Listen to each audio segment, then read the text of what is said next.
Hey, what's up, guys? Welcome to the Art of Profit Lifestyle Gym. Joined today, Chris Thorndike, Andrea Ramos. Good afternoon. We are into the afternoon uh, amongst a tropical storm. So that's the present state of Florida, guys, if you're listening. But we are here and we're going to do some solid work today. We are looking into this idea of scaling. Okay. So, Andrea, you and I have been talking about really the shift I had recently, kind of going back and saying, hey, what was the difference of how you ran the business, 10 years ago versus now? What was that shift in you? And we came up with this concept of saying, well, I had this mindset of growth and trying to reach for anything and everything to grow my revenue. And then there was this shift in uh, trying to do it differently, whether that be more efficiently or what have you. The term scale came to mind. And that's the topic today, guys. We're going to talk about the difference between a growth mindset and a scaling mindset and why that's important as a business owner, a gym owner. And if you don't know the difference, let this be the moment that you start really looking at it from a different lens. And I think there's a lot of opportunity to shift the business model and improve it and just ultimately get more value as an owner out of your business and for your clients. Yeah, for sure. And I think we should maybe start with like what is scaling, just because I feel like that word is kind of thrown around a lot. And we both have our own definitions, but they're essentially saying the same thing. So I think it would be cool to like share what is scaling Yeah. for you. Yeah, for me, this really comes out to be like the thing that came to mind was like doing the least amount of work for the most amount of value.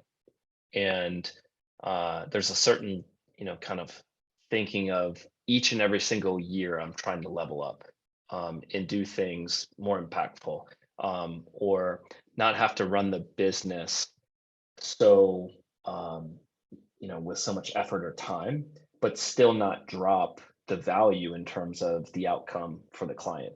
And in fact, I'm trying to raise it. So that's how I'm thinking about scale each and every year.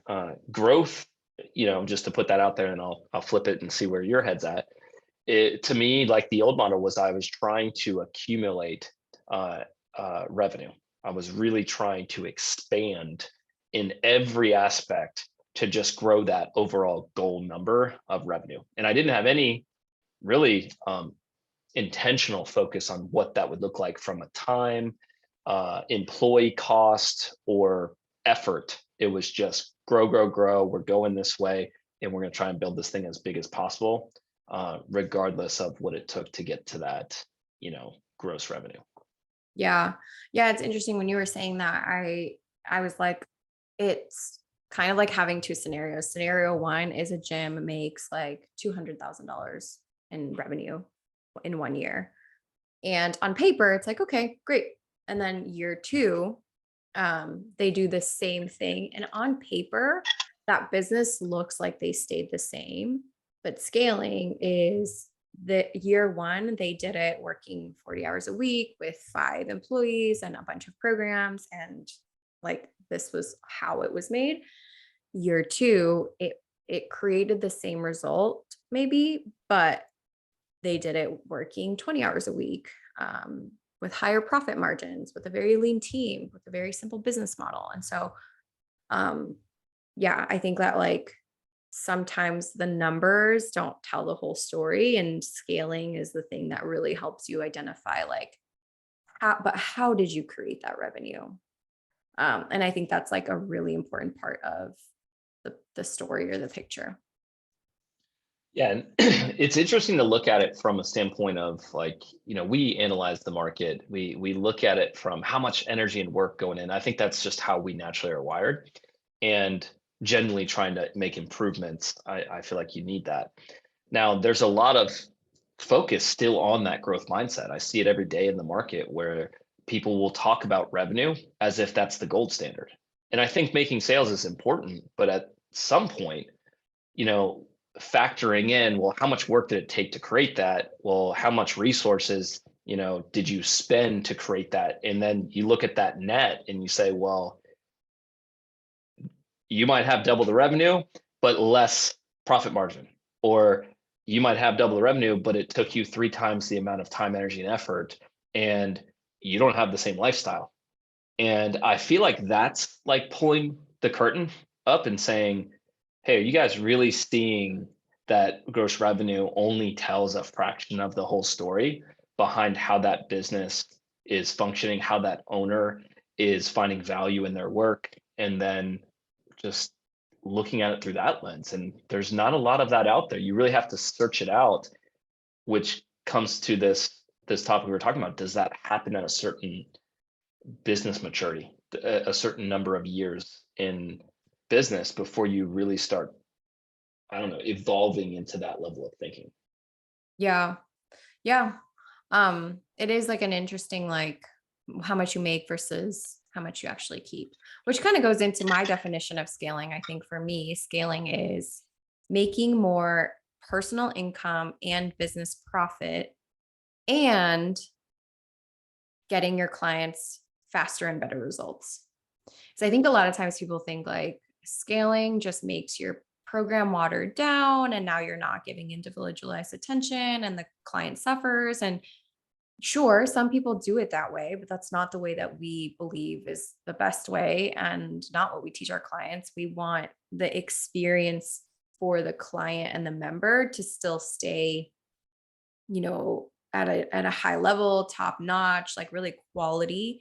Um, and honestly, it forces you to think at a higher level, right? Like, okay, how do I create more value? How do I know my clients at a deeper level? What do they struggle for on month 4? What do they struggle with on month 18, right? Like you start to really fully understand your client journey and you like work on like creating a deep impact and delivery that's going to get them the results that they want. Because I think a lot of times people think like, oh, people just want to come in here to get a good workout in or to, like lose 10 pounds. And sure, that may be the thing that like, gets them to like go through into your gym. But the goal is lifelong, right? And so part of what you need to do as a gym owner is you have to sell them on the lifelong journey, right? Because you know that like it takes becoming a person, like takes their whole identity changing into I'm a person who just works out consistently year round, no matter what's going on in my life. That takes going through the journey of that. It takes going through the holidays. It takes figuring out how to do that when you're busy with your kids and you're managing your life. And so, like, really understanding your client's journey will just help you become a better business owner because now you're like, okay, I know that this is all that they're going to experience and all that they're going to, the hurdles they're going to have to jump through. How do I make this experience better for them so they can get, continue to get results even on year, 3 or 4? And you doing that should be a part of how you scale because that's ultimately going to create like a win-win situation, not just for you as the owner who's now created a program that creates a lot of value and can sell at a higher rate and can deliver in a lean way. Also, your clients are getting good results.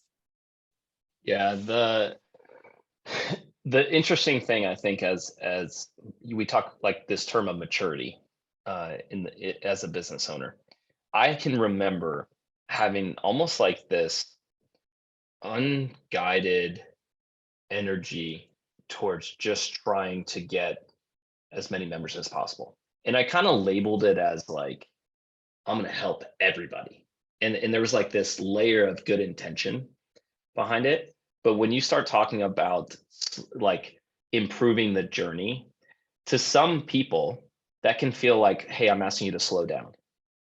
And I'm asking you to put more time and energy into areas of the business that don't feel like they're moving it forward.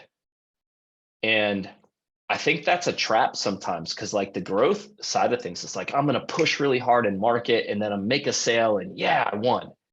And then on to the next one. And then that mentality over the years, I realized is that's what can contribute to like a lot of turnover of clients. Because like you're saying, if you don't go intentionally into the journey and start thinking about, well, how do I make this person have the best outcome? how did I set up the experience for them?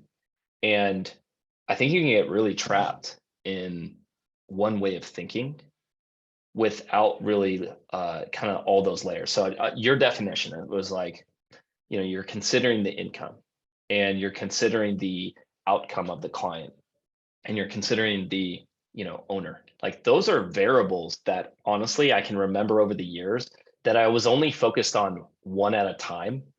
And then until I learned what the self-respect and saying, hey, I'm a big part of this equation, why am I not considering how much work and energy and time and stress that the business is taking to run? And then I was like, oh, I need to make some adjustments to include the fact that yes, I have to make money and I have to, go out and promote, but I'm not going to do it without considering my lifestyle. Yeah. But it was almost like I only had the blinders on. I was looking through a telescope, and then I got like binoculars. I was like, oh my gosh, I couldn't even, why didn't I see that? Yeah. I think And that might have to do also with like there's so much passion when you start something, especially if it's totally. been your goal to like be a gym owner or open your business and open your gym, that you're like, I don't matter right now. Like the gym matters, my passion matters, what I'm doing matters. And like that's a beautiful thing, right? But also, it's not sustainable. Like it's not sustainable to just always operate in passion and like putting yourself last, because if you are trying to make this a full-time career that supports your life, pays you a professional salary, you can't always be last. Like, I think there's this almost like romanticized journey of I am like, brand new gym owner and putting it all out there and serving my clients. I don't like, I'll just do, I'll take care of myself last. And I think that that narrative, it doesn't always serve the long-term vision. And by it doesn't always, I mean, it doesn't. It doesn't serve the long-term vision, because if you're leading this movement, if you're leading this community, if you're leading your gym, you have to be okay. Like you have to put yourself in a position where you're not last. You are taking care of yourself. You are, you know, able to take the weekends off or the evenings off. You're not getting home at 11 o'clock or waking up early, every single day and sacrificing your health and your own sort of well-being to make this work. Like maybe sure, the first month in as you're getting your bearings of like how to do all this, but if you're in that, like, I'm just going to bear it all. And as long as the gym is good for more than a year, I think it's like, okay, we need to reevaluate why you're not putting yourself, why you're making yourself the last priority. Why are you not, like you say, making yourself part of the equation? Yeah. I asked this question um last week to my gym owners of like, hey, what are your hobbies? And they're like, I work. And it was just an interesting moment where I remember like that, but it was almost like that was the perfect example of not factoring yourself in. And we see that on the income side too, of when you're not thinking about scale of saying, hey, I'm a big part of this, and my life needs to be factored in as a time, as an income. And that's really important. You can't grow yourself out of this, you know, business to the point where you just reach a certain point and you won. I always think of it as like it's a lifestyle. So why not continue to try and think about, applying this definition? Mine is least amount of work for the most amount of value. So every single year, it's like, how do I cut, the time back? But if I don't have an intentional way of like, what am I going to do with that time? I think I shifted in a sense of like, I'm going to go take that time and then pump it into myself and into like a hobby or personal time or family time. Cause that in the end recharges you to come back and work on the business in a different lens. It's like you can't see things all the time when you're in like hammer mode. It's like see a nail, hammer it. That's like growth mode mindset. I feel like you're just kind of swinging and just trying to do all of the things. And then you don't have the perspective of scale, which is where you take a step back and say, am I intentional? Am I doing everything I could possibly do to better these, say, categories of my business? Because those are like the principles or the foundation. It's almost like you're working with no principles, no like solid foundation of what's really driving the business. Yeah. Yeah, as you were saying that, it made me think like, I think there's also different stages where growth and scale become a priority to the owner. And I think you said it was like a maturity thing. I also think it's like a season of life, right? Like, I think for you, you are in a season of life where you have a family and your daughter, and like you value those evenings at home at a higher level than maybe me, who is like, it's just me and my husband. And like, yes, I value those, but I feel like you definitely value them more, like just even the Yeah. way that you talk about it. Um, and I think like there's nothing wrong if you are in a season or a time in your gym where you want to pour all of it, like all of your time, energy, and effort into it. Like I don't think there's anything wrong with that. What we're saying is like, don't get stuck there and have like the vision to eventually get out of the growth mode and like start thinking about like, how do I scale this business to also like give me the lifestyle that I want? Right. Cause you don't want to build a Yeah. business that requires everything of you. And then like all of a sudden you're like, okay, I want to get married and have kids. I have to completely reshift my business model because I wasn't thinking about this. And I think for me, that's something that like I'm very aware of, just even seeing how you like structure your life. Like, even though I'm in this season, I'm like very in tune with like, okay, but when I start a family and when my life changes and, daycare and all that, like this is going to need to shift. And how am I going to like line up my life to support that? So yeah, I think like there's nothing wrong if you're in that growth stage.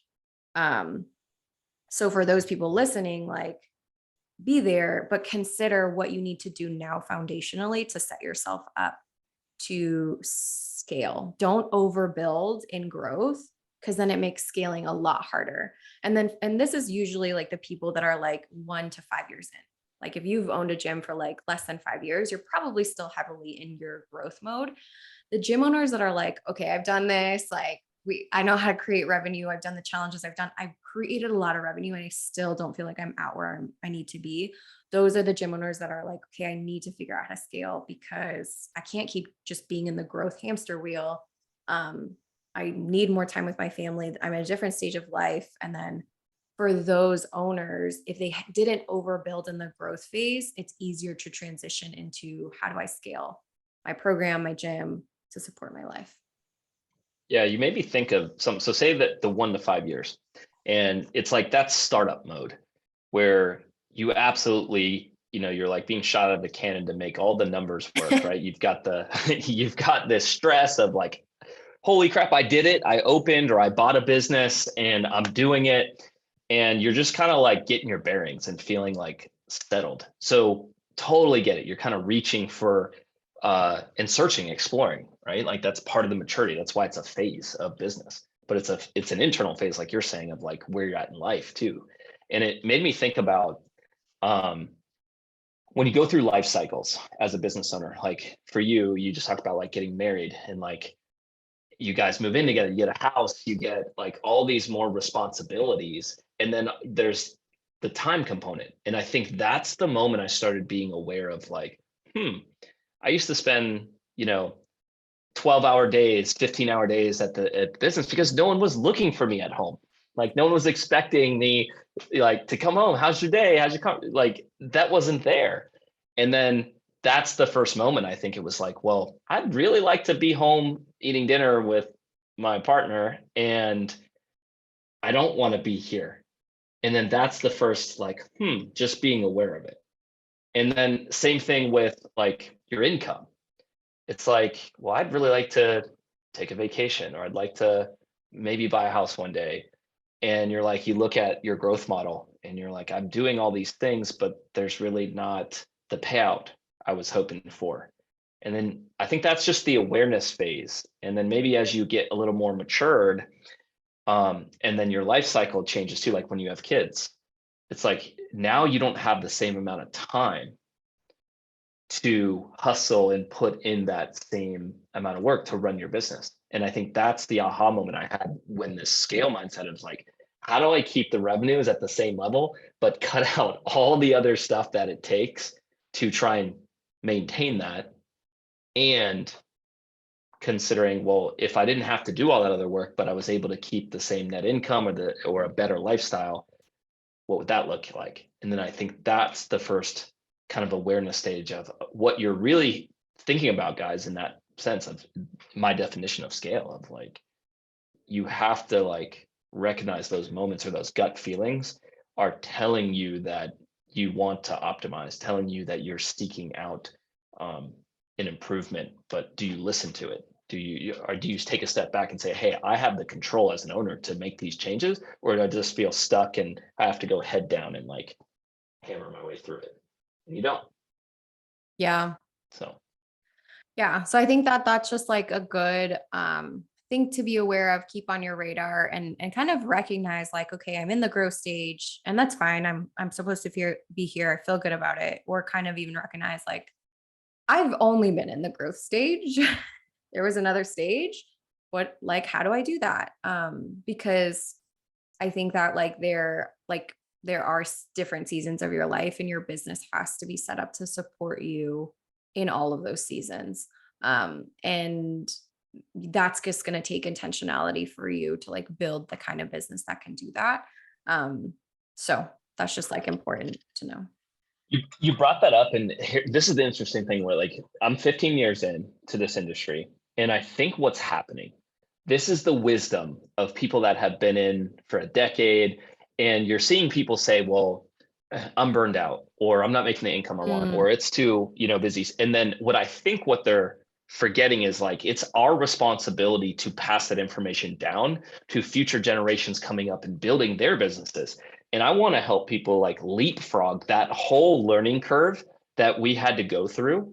But I think that information's like falling through the cracks of not getting passed on. So then it's like we've been in this industry where people build these things up, they get burned out, and then they retire or they, sell it or whatever. But there's not that handoff of learning. And you think about other businesses that have really created scale, those are career businesses. Those are the ones that have gotten past owner operator. They've got maybe a few employees and then a manager, and then the owner keeps ascending up. That scale of like you're able to create enough growth, but also enough profit margin and time that is valuable enough to hire people and say, hey, we're going to keep doing this because it's a good deal for everybody. It's a good deal for our customer. It's a good deal for our employees and their lifestyle. And it's a great deal to, own and operate that because it's worth it. There's a lifestyle component and an income standpoint.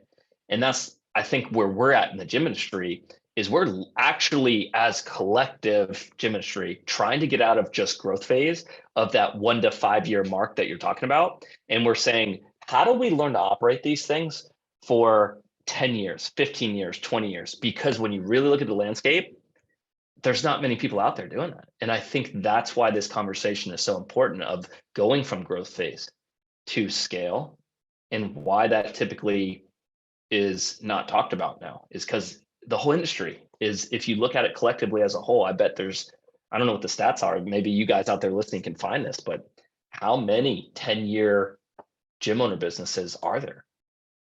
And my, inkling is that if we looked at the landscape of the business models, it's closely tied to this understanding of you reach a certain point. If you don't scale, you die. yeah. I think that is probably the industry's biggest area of growth is to transition from grow and really lean into what does it mean to scale? How do I do that? So let's open that up a little bit. Like we are going to like continue talking about scaling. Like this is more like what it is and the stages that you like are going to experience. And we're going to unpack uh like how do you scale and how do you solve problems through scale and like really kind of just like start unpacking this at a higher level in other episodes coming up. But let's just start with like how, like a little mini intro of like how do you scale, like because I think that maybe we've sold people on the idea of like, yes, that sounds lovely, but how do I do it? What do I do? What does that even mean? Like I'm showing up to my gym and then like Okay, I'm going to scale. What does that tangibly mean for me? right?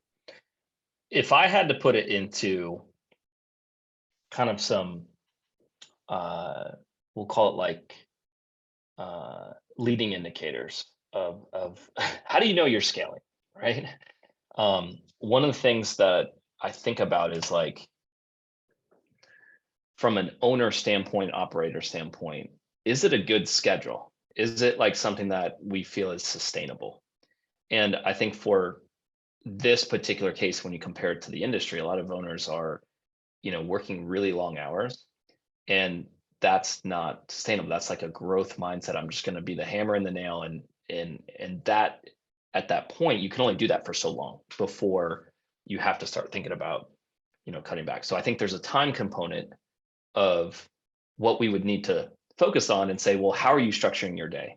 How are you investing your specific time blocks into things that will create um, the business to expand and to continue to evolve? But not all time is created equal. It's how you do that in terms of like what you're focused on. I think the other thing is income. There was moments I've told you guys, and Andre, we've talked about this, where when I was in growth mode, my revenue would grow, and so would my expenses. So would the amount of time and effort I was putting in, and that was not serving me anymore. So I think there's an income component that we would need to look down and say, well, how are you generating your income? And there's many programs in the businesses that if you guys really take a look at each and every single program, how much that program's bringing in and how much that's costing you. Some of those are losing money, and they're, being carried by other aspects. And it's, well, why are you doing it? So I think that's an important piece of, is everything that you're doing have to be profitable? Maybe not, but like, should it? Yeah. If you're running a for-profit business and that's, the attention, and you're not at the income level that you want to be, there should be some thought in shutting down things that are no longer serving, the company. And I think about like effort. And you and I have talked a lot about this of like, if I don't have to put so much energy and bandwidth into something, it frees you up to solve problems at a higher level, or it solves more complex problems. And I think this is what I'm excited about in where we're at the level that we think about problems, is saying, let's be very intentional about picking the right problems. Let's be very intentional about picking the big things that have massive impact. But there's a lot of people out there, I think, that are giving high amounts of effort, but they're not considering that eventually there's an easier, better, faster, more efficient way to do it. And those are the three things that I think about. Like, can we talk about time? How much it takes to run the business? And can we talk about income, not just revenue? Can we talk about effort to run the business as a whole, and say those things are going to matter if it's sustainable, if it gives you the lifestyle you want as an owner operator? Does it allow you to have an income that supports your family? But I kind of look at it as those three categories, and I have to consider all three of those when I make a business decision of saying it's my choice to run the company. But if I'm not factoring in these elements, well, then I'm not really considering scale, because these are the things that drive the company forward. And that's my happiness. That's, essentially what I want to do, and wake up every day motivated. But if each one of those get harder and harder to run every year, or more unfulfilling, well, then you have to ask yourself, why are you doing it? And I think you have that option to either scale, stay put, and eventually burn out. But that's the wall I want people to be aware of. It's like, it's time to scale if you know that the business is really hard and those three things are not being achieved. But that's how I would look at it. Yeah. Is we got to Yeah. And get we got to get in front of that. I think another um, thing to consider is that in order for you to scale your business, you need a program that is scalable. Like a scalable business requires a scalable program or a scalable product. And in the gym space, in the group fitness gym space, that program is your group membership. because that is the program that truly can be scaled, right? Like you can't scale one-on-one because it requires one-on-one attention.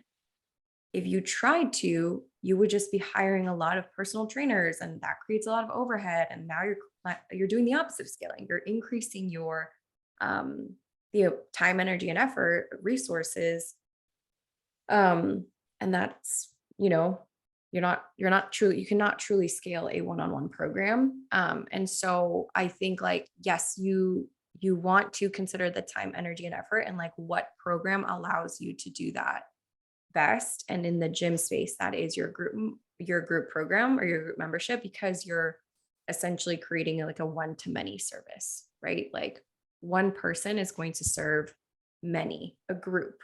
Now, the way that you do that, again, has to still be like, you have to offer scalable solutions, and you have to solve problems at scale, and you have to onboard safely, like through the lens of scaling, right? There's still like different parts of even how you scale that program that you want to consider. And that's what we're going to talk about in the next couple of episodes.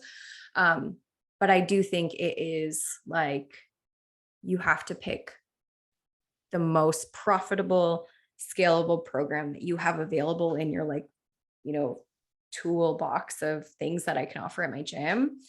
And that is going to be first and foremost your group membership. Yeah. And yeah, when you put it all together and you say, okay, am I moving forward with this concept of scale? And I think you start to take a look at, well, how's your process and program set up?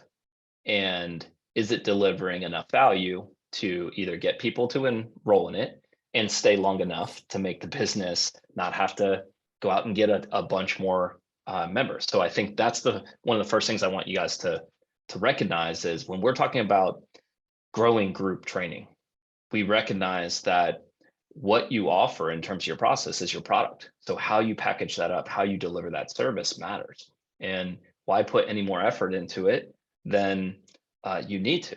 So it needs to be efficient, but that's one of the first things I look at. And then, you know, when it comes to scaling, we also have to consider like your marketing, your qualifying, your enrollment. So if you don't have a good process for those things, or it's even clear or simple, well, you haven't started thinking about areas of the business that you are doing regardless. Our conversation on our webinar with a lot of the owners the other day was like, if you don't take responsibility and own the marketing seat, who's going to do it for you? And part of this scaling mindset is saying, yeah, if I haven't been doing anything and taken any effort in that area, could you just be wasting time building programs and, you know, coming up with um, better workouts when the real root of it is you need to place that time elsewhere and refocus it on marketing, but you need a path, and we have that. And the last thing I think is just like being okay with growing your business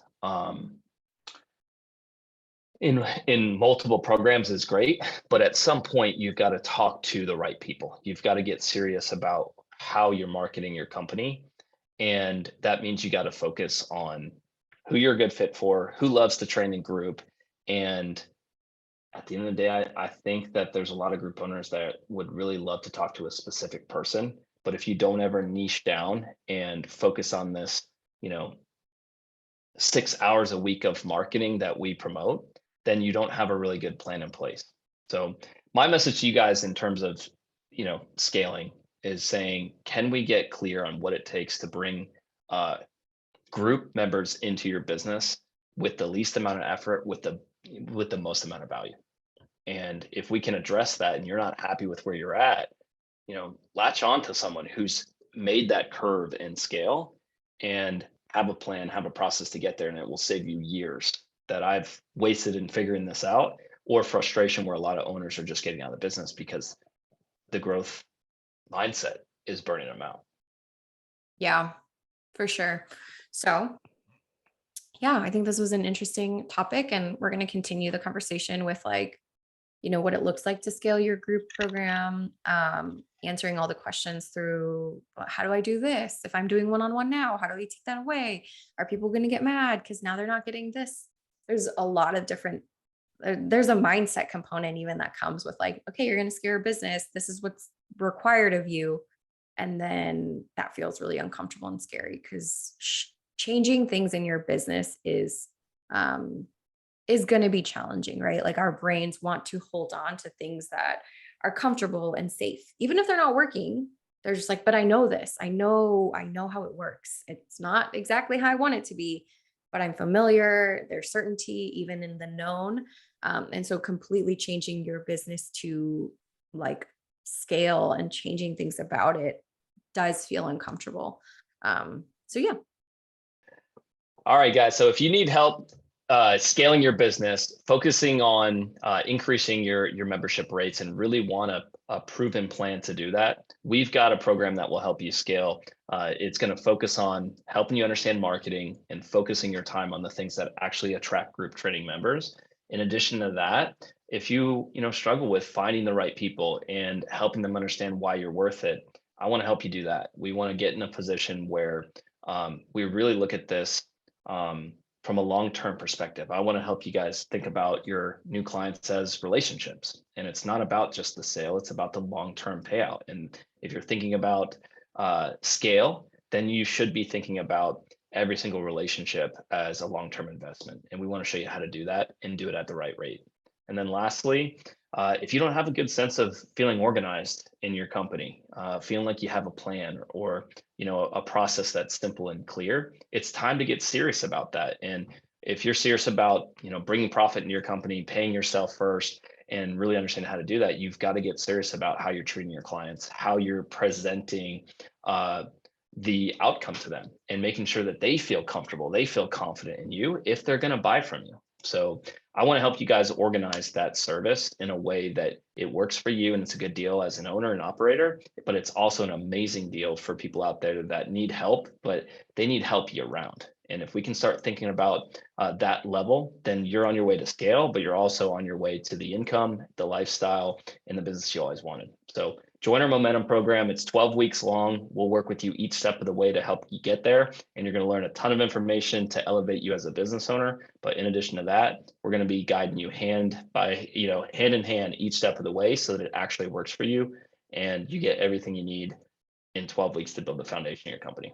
So factoryforge.com/book. We'll set up a call. We'll go through how your business is performing, what you like, what you don't like, and we'll find a path forward for you that makes sense and it frees you from that, uncertainty, and it gets you where you need to be right now. And we'll do it in the next 12 weeks. Cool. Thanks, Chris. See you guys.